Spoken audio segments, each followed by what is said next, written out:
हरिओम दोस्तों, स्वागत है आपका फिर स्टडी बाय लोधी सर के यूट्यूब चैनल में। दोस्तों मैं कृपाल लोधी। दोस्तों आज हम आपको लेकर के आए हैं मैथ्स का बहुत ही इम्पोर्टेंट टॉपिक क्लास 10th में, ये एक्सरसाइज 3.4, जिसमें हम आज आपको विलोपन विधि के बारे में बताएंगे। इसके पहले यदि आपने हमारा चैनल सब्सक्राइब नहीं किया है तो प्लीज हमारे चैनल को सब्सक्राइब कर लें, साथ में बेल आइकन पर क्लिक करें ताकि सबसे पहले नोटिफिकेशन आपको मिलता रहे। दोस्तों आप हमारी प्लेलिस्ट में जाकर के क्लास 10th की साइंस और सोशल साइंस और मैथ्स तीनों सब्जेक्ट के वीडियो देख सकते हैं। हम पहले से अपलोड कर चुके हैं। इसके पहले 3.1, 2, 3 और ये 4 सीक्वेंस में हम आपको बता रहे हैं। तो बगैर देर किए हुए आइए प्रारंभ करते हैं। आज हमने केवल 4 प्रश्नों को लिया है जिनको हम विलोपन विधि से हल करना सिखाएंगे। प्रतिस्थापन विधि हम इस टॉपिक में आपको इस चैप्टर में नहीं करवाएंगे, क्योंकि प्रतिस्थापन विधि हम पिछले वीडियोस में आपको करवा चुके हैं। तो देखते हैं विलोपन विधि को कैसे आसानी से हल करते हैं। दोस्तों यदि आप इस वीडियो में हमारे साथ अंत तक बने रहते हैं तो निश्चित रूप से आपसे ये विलोपन विधि हमेशा के लिए समाप्त हो जाने वाली है। बड़ी आसानी से आप इसको सीख पा रहे होंगे। आइए प्रारंभ करते हैं। फर्स्ट क्वेश्चन है x धन y बराबर 5 और 2x ऋण 3y बराबर 4। इनको हमें विलोपन विधि से हल करना है। और विलोपन विधि से हल करने में हमें क्या करना होता है स्टूडेंट्स, यहाँ हमें x के और y के मान निकालना होते हैं कि x और y के कौन से मान हम यहाँ रख दें ताकि ये समीकरण संतुलित हो जाए। तो इसके लिए हम सबसे पहले क्या करते हैं, इन समीकरणों को लिखते हैं। x धन y बराबर 5, इसको देते हैं समीकरण 1, और सेकंड जो समीकरण है इसको लिखते हैं 2x ऋण 3y ज्यों का त्यों, वो बराबर कितना है 4, इसको देते हैं समीकरण 2। अब हमें केवल यहां से ये देख लेना होता है कि क्या x के नीचे x और y के नीचे y, बराबर के नीचे बराबर और अचर के नीचे अचर यदि है तो ये समीकरण सही है। यदि ऐसा नहीं होता है तो पहले हम इन दोनों समीकरणों को समान रूप से बनाते हैं। अब हम ये देखते हैं स्टूडेंट्स कि यहाँ x का गुणांक कितना है, तो कुछ नहीं है, तो यहाँ x का गुणांक कितना है, 1 है। तो अब हम क्या करते हैं, पहले हम y का भी विलोपन कर सकते हैं, x का भी विलोपन कर सकते हैं, लेकिन हम यहाँ विलोपन करेंगे पहले किसका, x का। तो हमें यहाँ पर कुछ लाइन लिखना होती है समीकरण 1 में। अब हम करते क्या है, इस समीकरण 1 में x का जो यहाँ पर गुणांक है कितना, 2, ठीक है। इस 2 का गुणांक करते हैं समीकरण 1 में, और समीकरण 1 के जो x का गुणांक है 1, इसका गुणांक करते हैं समीकरण 2 में। तो यहाँ लिखा जाता है समीकरण 1 में 2 का गुणा, समीकरण 1 में 2 का, तथा समीकरण 2 में कितने का, 1 का गुणा करने पर। तो करते हैं गुणा, आप लिख लेना, टाइम ज्यादा लगता है हम नहीं लिख रहे। तो 2 का जब x में गुणा करेंगे तो कितना आ जाएगा, 2x धन 2 का इस धन के y में भी गुणा होगा तो कितना आ जाएगा, 2y बराबर 2 का 5 में गुणा होगा तो 10। मतलब समझ गए ये गुणा कैसा किया जाता है, 1, 2, 3 तीनों पदों में किया जाता है, बराबर के दोनों पक्षों में, ठीक है। फिर 1 का गुणा जब हम इस समीकरण में करेंगे तो यहाँ हमें मिलेगा, 1 का तो करोगे इसमें तो 2 में तो 2 ही आ जाएगा, ठीक है। फिर ऋण ज्यों का त्यों, 1 का ऋण 3y में करोगे तो ऋण के 3y, और 1 का 4 में करोगे तो 4, 1 का गुणा किया तो नो चेंज, कुछ नहीं होगा। अब हमें क्या करना होता है, यहाँ से x का, यदि हमने x के गुणांक बराबर किए हैं तो हम x का विलोपन करेंगे। विलोपन मतलब x को हटाएंगे तो पहले y का मान मिलेगा, फिर जो y का मान मिलेगा वो हम समीकरण 1 या 2 में रख के x का मान निकालेंगे। इस प्रकार से दोनों मान हम आसानी से निकाल लेते हैं। लेकिन यहाँ हम देखते हैं अभी 2x के आगे कौन सा चिन्ह है, यहाँ कोई चिन्ह नहीं है तो धन का माना जाता है। तो अभी यदि ये दोनों धन के हैं तो ये समान चिन्ह जुड़ते हैं तो ये जुड़ जाएंगे, 4x हो जाएंगे। लेकिन हमें विलोपन करना है, इसलिए हम इस समीकरण को क्या करते हैं, घटाते हैं। तो हमें यहाँ लिखना पड़ता है घटाने पर। तो घटाने की विधि क्या है स्टूडेंट्स, घटाने में दूसरा जो समीकरण यहाँ लिखा आया है इसके सभी चिन्ह हमें पलटना होते हैं। पहले से धन था तो धन का यहाँ क्या हो जाएगा, ऋण हो जाएगा। यहाँ ऋण था तो ऋण का क्या हो जाएगा, धन। और यहाँ बराबर के इस तरफ 4 के आगे कोई चिन्ह नहीं तो धन था तो धन का क्या हो जाएगा, ऋण। ये यदि हम घटाते हैं तो हमेशा याद रखो घटाने की विधि क्या है कि यहाँ नीचे के सभी चिन्ह पलट जाते हैं, ठीक है। यदि ये पहले से ऋण यहाँ लगा होता है एक जगह कहीं तो हम यहाँ लिखते जोड़ने पर, तो यहाँ हमें लिखना है क्या, घटाने पर। तो अब देखो धन के 2x ऋण के 2x, असमान चिन्ह घटते हैं, घटते मतलब कटते हैं, ये कैंसिल आउट हो जाएंगे। मतलब 2x में से 2x गए, 0 बचे, तो हम क्रॉस करके ऐसी लाइन काट देते हैं, इसको हम बिल्कुल कुछ नहीं लिखना। अब 2y काय के हैं धन के और 3y भी काय के हैं धन के, समान चिन्ह जुड़ते हैं तो ये जुड़ गया, धन के 5y होगा। फिर लगाओगे आप बराबर, लगाइए हैं। 10 धन के हैं, 4 ऋण के हैं, असमान चिन्ह है, धन और ऋण मिला के असमान। असमान चिन्ह दोस्तों हमेशा घटते हैं, बड़ी संख्या में से छोटी घटती है। 10 में से 4 घटे, कितने बचे, 6। तुरंत सोचा करे कि जो 6 बचे वो धन के बचे कि ऋण के, तो बड़ी संख्या धन की थी 10, तो ये धन के ही बचे कितने, 6। ठीक है दोस्तों, तो यहाँ इसलिए जब हम y की वैल्यू फाइंड कर रहे होंगे तो 6 और ये गुणा में है तो भाग में आ जाएंगे, माने y का मान हमें मिल गया और y का मान कितना मिल गया हमें 6/5। अब हमें क्या करना है, इसके बाद जो y का मान 6/5 मिल गया है, ये y का मान आप समीकरण 1 या 2 कहीं भी रख दो, x का मान निकल आता है। तो यहाँ आप चाहो तो लिख सकते हो y का मान समीकरण 1 में रखने पर, 1 की आदत बनाओ, समीकरण 1 जनरली सरल होता है। y का मान 1 या 2 कहीं भी रख दो, यहाँ रख दो, यहाँ रख दो, कहीं सब निकल आता। तो y का मान समीकरण 1 में रखने पर, समीकरण 1 क्या था, समीकरण 1 है x धन y बराबर 5, तो यहाँ हम लिख रहे होंगे x धन y बराबर 5। तो x ज्यों को त्यों धन, y की जगह लिखेंगे हम कितना, इस y को हटाएंगे, यहाँ लिखेंगे y की वैल्यू कितनी है 6/5, वो बराबर 5।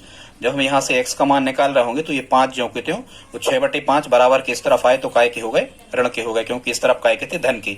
अब हमें 5 में से कितने घटाना है, अब हमें 5 या तो 5 का गुणा कर दो इस पूरे समीकरण में तो भी मान निकल आएगा, नहीं तो इसके बटे कुछ नहीं है तो 1 कर दो। भिन्न यदि बटे में संख्याएं लिखी हो बीच में धन या ऋण लगा होता है तो हम क्या करते हैं, हरों का लघुत्तम 5 और 1 का एलसीएम 5 आएगा, 1 का 5 में भाग करते हैं, 5 बार गया, 5 का 5 में गुणा तो यहाँ मिलेगा 25, ऋण 5 का 5 में भाग किया, 1 बार गया, 1 का 6 में गुणा 6। अब हमें केवल अंश बटे हर से मतलब है। इसके बाद से आप यहाँ देखना तो हमें क्या मिल गया, ये x के बराबर चल रहा था, हमें मिल गया 25 में से 6 घटेंगे, तो 25 में से 6 घटेंगे तो कितना बचेगा, यहाँ 19, वो बटे के ये 5 चला ही रहे तो 19/5 ये क्या हो जाएगा, x का मान हो जाएगा। लास्ट में स्टूडेंट्स हमें क्या करना है, इसके आंसर लिख देना है। हमें आंसर मिल गए, x बराबर कितना मिल गया 19/5 मिल गया, और y बराबर कितना मिल गया, y बराबर मिल गया था हमें 6/5। तो ये हमारे क्या हो जाएंगे, इसके आंसर हो जाएंगे। तो इस प्रकार से आपको विलोपन विधि हल करना है। आई होप आप समझ गए होंगे। ये क्वेश्चन फर्स्ट था, हमने विलोपन विधि के चारों प्रश्नों को लिया है। अब हम देखते हैं स्टूडेंट्स क्वेश्चन नंबर 2, इसमें क्या कह रहे हैं। पहला समीकरण है, पहले तो इनको आपको लिख देना है एक के नीचे एक, 3x धन 4y बराबर कितना है 10, और दूसरा जो समीकरण है ये है 2x ऋण 2y बराबर 2। ठीक है, 3x धन 4y बराबर 10 और दूसरा है 2x ऋण 2y बराबर 2। इसको समीकरण 1 देना है और इसको समीकरण 2 देना है। और आप उसी प्रकार से करें जैसा हम आपको बता रहे हैं। आप x का ही विलोपन पहले कर लें, आप y का भी विलोपन कर सकते हैं। तो हम देखते हैं समीकरण 1 में x का गुणांक 3 है और समीकरण 2 में x का गुणांक 2 है। तो हम कैसा लिखते हैं, हम यहां पर लिखेंगे समीकरण 1 में हम गुणा कर रहे हैं कितने का, इस 2 का, तथा जो समीकरण 2 है तथा समीकरण 2 में गुणा कर रहे हैं कितने का, 3 का। तो यहां लिख देते समीकरण 2 गुणा 3 से, ऐसा भी लिख सकते हैं, एक ही बात है। अब करो गुणा, इसका मतलब ये है कि जो ये 2 है इस 2 का गुणा यहाँ 3 में भी होगा, 4 में भी होगा और 5 में भी होगा, ये 10 में भी होगा। ठीक है, तो करो, 2 का 3x में गुणा किया तो यहाँ मिलेगा हमें 6x धन ज्यों का त्यों, चिन्ह नहीं पलटते। 2 का 4y में किया तो 2 चौको 8y बराबर 2 का 10 में किया तो 10 दूनी 20। अब 3 का गुणा यहाँ करना हमें, इनका एलसीएम लेके भी बना सकते थे पर ठीक है ऐसे ही सीखो आप। तो 3 का गुणा 2x में करो तो 3 दूनी 6x ऋण 3 का 2y में किया तो ऋण के 6y बराबर 3 का 2 में किया तो यहाँ कितना मिलेगा 6। बस अब हमें यहाँ फिर से वही करना है, क्या करना है, घटाना है। यहाँ लिखना पड़ता है घटाने पर, वो घटाना क्यों है, घटाना इसलिए है क्योंकि यहाँ एक से चिन्ह आ गए और हमें ये विलोपन करना है x का। ये विलोपन कब होता है, जब एक धन का है और एक ऋण का, तो असमान चिन्ह घटते हैं, मतलब हम काट देते हैं। तो यहाँ पहले से धन था तो धन का क्या हो जाता है ऋण, और यदि दोस्तों हमने एक चिन्ह पलटा है तो इसका मतलब ये है कि पूरे चिन्ह पलटते हैं। धन का ऋण हो गया, इस ऋण का क्या हो जाएगा, धन हो जाएगा, और इस धन का पहले से यहाँ कोई चिन्ह नहीं तो धन है, इस धन का भी क्या हो जाएगा ऋण। अब धन के 6x ऋण के 6x, अब इनका हम जोड़ना घटाना चालू करते हैं। तो धन के 6x और ऋण के 6x असमान चिन्ह घटते हैं, मतलब कटते हैं, कैंसिल आउट होगा, इन पे लाइन क्रॉस कर दो। ठीक है, अब इनको देखो 8y धन के हैं और 6y धन के हैं, समान चिन्ह हुए, और समान चिन्ह क्या होते हैं, समान चिन्ह स्टूडेंट्स जुड़ते हैं।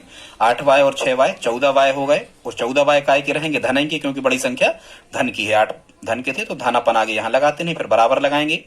20 धन के हैं और 6 ऋण के हैं, असमान चिन्ह घटेंगे, बड़ी संख्या में से छोटी, 20 में से 6 घटे, कितने बचे, यहाँ भी 14 काय के बचे, धन के, बड़ी संख्या धन की, धन अपन लगाते नहीं।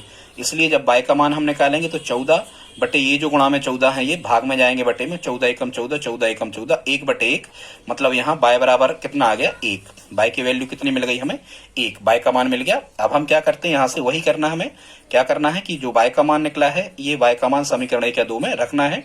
तो हम 1 में रख रहे हैं, y का मान समीकरण 1 में रखने पर। ठीक है, ऐसा आप लिख लेना। और जब हम y का मान यदि समीकरण 1 में रख रहे हैं तो पहले आप समीकरण 1 लिख लिया करें। समीकरण 1 क्या था, 3x धन 4y बराबर 10। तो इसको लिख लो, 3x धन 4y बराबर कितना, 10। ठीक है, रखो अब आप मान। तो 3x धन 4 गुणा, यहाँ y का जगह, y का मान कितना है 1, तो y की जगह रखेंगे 1 बराबर 10। ठीक है, 3x धन 4 का 1 में गुणा 4 होगा, वो बराबर 10। अभी हाल हम 3x की वैल्यू निकालेंगे तो 10 जो कि 4 बराबर किस तरफ धन के है, इस तरफ आएंगे तो ऋण के हो जाएंगे। पक्षांतरण कहलाता है ये। पक्षांतरण करने में बराबर के इस तरफ उस तरफ जो संख्याएं जाती हैं उनके चिन्ह पलट जाते हैं, और जब तक वो बराबर के एक तरफ नहीं होती तब तक उनमें हम जोड़ घटाना कर नहीं सकते, इसलिए पक्षांतरण करना पड़ता है। तो 3x बराबर 10 में से 4 घटे कितना मिला, 6। इसलिए यहां से जब x की वैल्यू हम निकाल रहे होंगे तो 6 बटे कितना मिलेगा, यहाँ 3। 3 से 6 कट गए 2 बार, इसका मतलब यहाँ x का मान हमें कितना मिल गया, 2।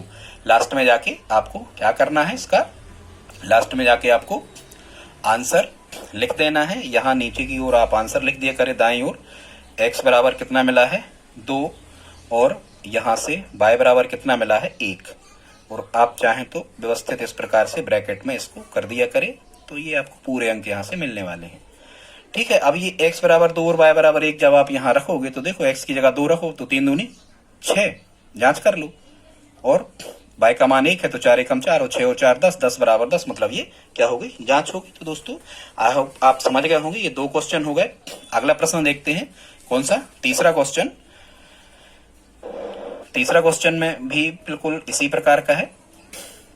इसमें भी क्या कह रहे हैं, 3x ऋण 5y ऋण 4, 3x ऋण 5y ऋण 4 बराबर 0 और 9x बराबर 2y धन 7। मतलब इस समीकरण को आप देखो और इस समीकरण को देखो, यहां बराबर के बाईं पक्ष में बाईं तरफ 1 2 3 पद लिखे हैं। ठीक है, और यहां बराबर के बाएं पक्ष में केवल एक ही पद लिखा है। तो ये विलोपन से इस प्रकार से आसानी से हल नहीं होगा। पहले आपको कैसे कर लेना है, तो पहले आपको एक्स वाई के पद एक तरफ कर लेना है और अचर राशियों को एक तरफ कर देना है। इस प्रकार के पहले तो आप क्या बनाएंगे, समीकरण को बनाएंगे। तो पहले हम वही समीकरण बनाते हैं। तो इसको हम लिख सकते हैं कैसा, इसको लिखेंगे हम 3x ऋण 5y बराबर, ये 4 इस तरफ आएंगे तो काय की होगा, धन की। ये मिल गया हमारा समीकरण 1। ठीक है स्टूडेंट्स, 4 बराबर किस तरफ, बराबर किस तरफ ऋण के थे, बराबर किस तरफ आए, धन के होगा। 0 का तो कोई मतलब नहीं, धन का ऋण का कुछ नहीं, तो ये ऐसा ही बन जाएगा। और इसको हम कैसा लिखेंगे, इसको हम लिखेंगे दूसरे समीकरण को 9x ज्यों के त्यों, और ये 2y बराबर किस तरफ आए, तो 2y हो गए ऋण के, वो बराबर यहाँ धन के 7 थे तो अभी भी 7 धन के हैं। अब ये बन गए आपके सामान्य समीकरण, x के नीचे x, y के नीचे y, बराबर के नीचे बराबर और अचर के नीचे अचर संख्याएं आ गई। अब हम इसको विलोपन विधि से हल करते हैं। ठीक है स्टूडेंट्स, तो विलोपन विधि में एक चीज और है, ऐसे भी आप कर सकते हो। कैसे कर सकते हो, वो भी विलोपन ही कहलाती है भाई। 9 का गुणा आप यहां भी कर सकते हो और 3 का गुणा यहां भी कर सकते हो। एक तरीका ये भी होता है ना, एक तरीका ये होता है कि जैसे यहाँ 3x है जबकि यहाँ कितना है 9x, हमें यहाँ 3x की जगह 9x बनाना है, तो समीकरण 1 में केवल 3 का गुणा कर दो। देखो कैसे करके बता रहे हैं, वैसा भी आप कर लेना। हम केवल क्या कर रहे हैं स्टूडेंट्स, हम केवल ये कर रहे हैं समीकरण, क्योंकि कोई भी समीकरण के सभी मतलब सभी 2 पक्ष होते हैं, उसमें जोड़ना घटाना गुणा भाग आप कोई भी ऑपरेशंस कोई भी संक्रिया कर सकते हो। तो समीकरण 1 में हम क्या कर रहे हैं, 3 का गुणा मन से। ठीक है, तो वही हम लिख रहे हैं समीकरण 1 में 3 का गुणा करने पर। इससे क्या होगा कि जोड़ना घटाना में आपको जो डिजिट अंक जो मिलेंगे वो छोटी संख्याएं मिलेंगी, जिनको आप आसानी से हल कर सकते हो। तो समीकरण 1 में ही 3 का गुणा कर रहे, तो 3 का 3x में होगा तो यहाँ कितना मिलेगा 9x ऋण 3 का 5y में होगा तो 3 5 15y, चिन्हों का कुछ नहीं होता। वो 4 का 3 में होगा तो 4 3 12, और इसमें कुछ नहीं करना। दूसरा समीकरण जो कहते हैं लिखो 9x ऋण के 2y वो बराबर के 7। अब यहां से क्या हो गया, ये 9x और 9x 1 से हो गए। वैसे भी कर सकते थे आप, तो 3 नाम 27x होते हो, 9 3 27, लेकिन 9 का यहाँ होता सब में, 3 का यहाँ, कुछ डाटा बड़े आ जाते। आंसर पे कोई अंतर नहीं पड़ता, देखना आप आंसर दोनों कंडीशन में ही सेम आ रहा होगा। अब यहाँ फिर आपको वही करना है, क्या करना है, घटाने पर। और एक चीज और ध्यान रखना, इस प्रश्नावली में ये लिखा था कि प्रतिस्थापन विधि से भी कीजिए और विलोपन विधि से भी कीजिए, और आप बताइए कि आपको कौन सी विधि ज्यादा उपयुक्त रही, ज्यादा अच्छी लगी, या कौन सी विधि उपयुक्त है। तो दोस्तों 2 चर वाले रैखिक समीकरणों को हल करने की ये सबसे अच्छी विधि है, इससे अच्छी कोई विधि नहीं होती विलोपन विधि से। तो आपको सभी प्रश्नों के आंसर में इसमें यही लिखना है कि हमें विलोपन विधि उपयुक्त लगी। ठीक है, या विलोपन विधि अधिक उपयुक्त है। सब में विलोपन का ही आपको लिखना। ठीक है, तो अब हम यहाँ घटा रहे हैं। वो घटाने पर क्या करते हैं, वैसे ही हमने आपको बताया था, घटाने पे हमें यहाँ पर चिन्ह पलटना होते हैं। 9 के यहाँ ये धन का चिन्ह था तो ऋण हो जाएगा, ऋण की जगह धन हो जाएगा, इस धन की जगह ऋण हो जाएगा। असमान चिन्ह घटते हैं, धन के 9x और ऋण के 9x, ये कैंसिल आउट हो गए, कट गए। 5 बाय काय के हैं ऋण के और 2 बाय काय के हैं धन के। असमान चिन्ह घटते हैं, बड़ी संख्या में से छोटी घटती है। यहाँ 5 बाय में से 2 बाय घटेंगे तो कितना मिलेगा, 3 बाय और काय का मिलेगा। तुरंत सोचा करे जब समान चिन्ह जोड़ो या असमान घटाओ, बड़ी संख्या के चिन्ह के बचते हैं। 5 थी 2 से बड़ी तो 5 ऋण के थी तो ऋण के 3 बाय बचे, वो बराबर में 7 काय के हैं यहाँ पर, तो 7 काय के हैं यहाँ, 7 हैं ऋण के और जो 12 हैं 12 काय के हैं धन के। तो यहाँ भी असमान चिन्ह घटेंगे, 12 में से 7 घटे तो कितने बचे, 5 बचे। 5 काय के बचे धन के, क्योंकि बड़ी संख्या काय की थी, धन की थी, तो धन हम यहाँ लगाते नहीं है। इसलिए जब हम बाय का मान निकालेंगे तो 5 ज्यों का त्यों, और ये ऋण 3 कहाँ जाएंगे, 5 के स्टूडेंट्स यहाँ पर ऋण 3 कहाँ आ जाएंगे, 5 के बटे में। ठीक है स्टूडेंट्स, आगे देखते हैं। यहाँ थोड़ा सा मिस्टेक हो गया था, वो क्या था देखो आप, जब हम 3 का गुणा कर रहे होंगे समीकरण 1 में, देखो ये थोड़ा सा मिस्टेक हो गया, सुधार दे रहे। 3 का गुणा करेंगे हम समीकरण 1 में तो 3 3 का 9 1, 3 का ऋण 5 में यहाँ होगा तो यहाँ कितने आ रहे होंगे, 15 आ रहे होंगे। सुधार कर लेना आप, ठीक है, बाकी सही है। और 3 को 12, ठीक है, सही है, यहाँ 12 आएगा।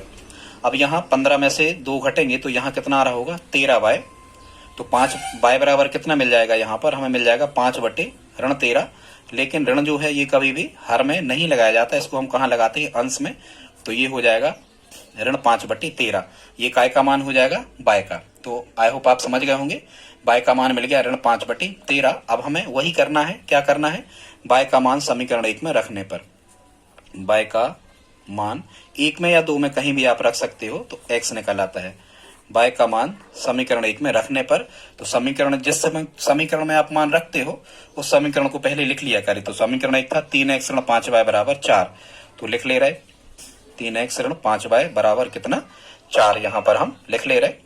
अब आप देखो ये 3x जो के त्यों रहेंगे, ऋण 5 गुणा, यहाँ बाय की जगह कितना लिखेंगे हम, तो बाय की जगह लिखेंगे हम ऋण 5 बटे 13, क्योंकि बाय का मान निकला है ऋण 5 बटे 13। इससे क्या होगा कि पूरे समीकरण से बाय हट गया, x का मान यहाँ से निकल आएगा, वो बराबर 4, ये चले रहा। अब हमें सिंप्लीफाई कर लेना है इसको, सरल। तो 3x ऋण का ऋण में गुणा, इसके बटे कुछ नहीं, 1 कर दो, पहले गुणा हल करोगे। ऋण का ऋण में समान चिन्हों का गुणा धन होता है, 5 25, 25 हो गए काय के, धन के, वो बटे 13 का नीचे नीचे नीचे गुणा करोगे तो 13 एकम कितने होगा यहाँ पर, 13, वो बराबर में कितना चल रहा है यहाँ पर, 4। एक चीज और है दोस्तों, इस समीकरण को डायरेक्ट आप लघुत्तम यदि नहीं लो तो एक तरीका और होता है करने का, वो भी हम आपको बता दे रहे। वो तरीका क्या होता है, जैसे बटे में जो आप संख्या देख रहे हो 13 लिखा है, तो 13 का इन तीनों पदों में गुणा कर दो, अपने आप ये सरल हो जाएंगे। करो, कर रहे हम, देखो जो संख्या बटे में देखे उसका गुणा कर दिया करे, या 2 संख्याएं बटे में देखें तो उनका एलसीएम निकाल के उसका गुणा कर दिया करे, एलसीएम का। तो ये लघुत्तम नहीं लेना पड़ता। देखो हम 13 का गुणा कर दे रहे पूरे समीकरण में, तो करें 13 3 39x, 13 का यहाँ भी होगा धन। जब 25 बटे 13 में 13 का गुणा होगा तो 13 से 13 कट जाएंगे, यहाँ केवल कितना बचेगा, 25, ये ध्यान रखना। और 13 का 4 में भी करेंगे तो 13 चौको कितना आ जाएगा, 52। देखो ये हट गया, बटे अटे सब अलग हो गए, ऐसा सीख लो आप। तो यहाँ मिल जाएगा 39x बराबर कितना, 52 ऋण 25, ठीक है। तो ये हमें मिल रहा होगा 39x बराबर 52 में से, अब आप 25 को माइनस करो तो 52 में से 25 घटाओगे तो कितना मिलेगा, यहाँ 27 मिलेगा। इसलिए जब x का मान आप निकालोगे तो कितना मिल जाएगा, 27 बटे 39। यदि ये कैंसिल आउट हो रहा है तो कर लो, 3 से 1 कट रहे हैं दोनों, तो कर दिया जाता है। ये लघुत्तम रूप, संक्षिप्त रूप या स्टैंडर्ड फॉर्मेट कहलाता है किसी भिन्न का। वो भिन्न अपने लघुत्तम रूप में ही लिखी जाती है। लघुत्तम रूप का मतलब है यदि एक सी संख्या से 27 भी कट रहा है और उसी संख्या से 39 कट रहे तो काट दो। तो 3 से कट रहे, 3 नाम 27, वो 3 से 39 कटेंगे 13 बार, तो ये कितना आ जाएगा, 9 बटे 13। मतलब यहाँ हमें x का मान कितना मिल गया, 9 बटे 13। बस आप लास्ट में जाके आंसर लिख दो, मान हमें मिल गए हैं। आंसर कैसा लिखोगे आप, एक तो हमें x बराबर कितना मिला है यहाँ 9 बटे 13, और कामा लगा के y बराबर कितना मिला था, ऋण 5 बटे 13। तो ऋण 5 बटे 13 ये हमारे आंसर हो गए प्रश्न क्रमांक कौन के, प्रश्न क्रमांक 3 की। ठीक है स्टूडेंट्स, इसी प्रकार से देखते हैं आज का लास्ट क्वेश्चन। बस दोस्तों आप 5 मिनट और हमारे साथ रहें तो ये चारों प्रश्न आप सीख जाएंगे बड़ी आसानी से।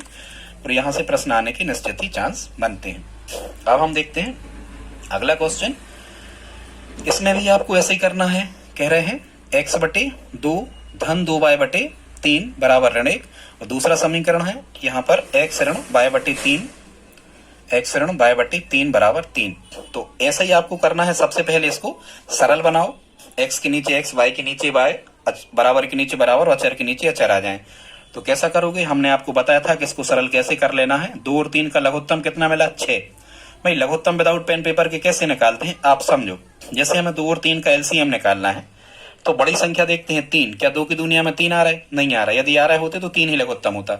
अब हम बड़ी संख्या का डबल करते हैं 6, 3 दूनी 6, 3 में 2 का गुणा 6 से चेक करें क्या 2 की दुनिया में 6 आ रहा है, बिल्कुल आ रहा है। 3 के में 6 आती ही क्योंकि 6 का डबल किया, तो इसका मतलब लघुत्तम 6 बना। ऐसे निकालते हैं। तो लघुत्तम 6 बना तो इस पूरे समीकरण में आप 6 का कर दो गुणा। तो करें हम, तो यहां हमें मिलेगा 6 गुणा x बटे 2 धन यहां मिलेगा 6 गुणा 2y बटे 3।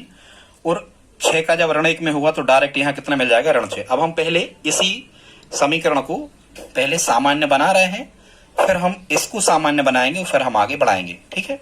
तो 2 से ये 6 कट गए कितने बार, 3 बार। तो यहां हमें मिल गया कितना, 3x धन ज्यों कत्यों 3 से 6 कट गए 2 बार। और 2 का जब हमने 2y में गुणा किया तो 2 दूनी 4y मिल गए, वो बराबर यहाँ ऋण 6 आए गए थे। तो ये बन गया समीकरण 1। ये हमने सिंपल बना दिया, सामान्य समीकरण बन गया जैसे हमें जनरली लिखे होते हैं समीकरण। 3x धन 4y बराबर ऋण 6। इसको देखो इसी प्रकार से इसको आप कैसे कर सकते थे, इसके बटे 1 कर दो। बटे में 3 और 1 का लघुत्तम कितना मिला, 3। इस पूरे समीकरण में 3 का गुणा कर दो, इसमें इसमें और इसमें। तो करें 3 का x में होगा तो 3x लिख दिया करेंगे 3 का गुणा करने पर।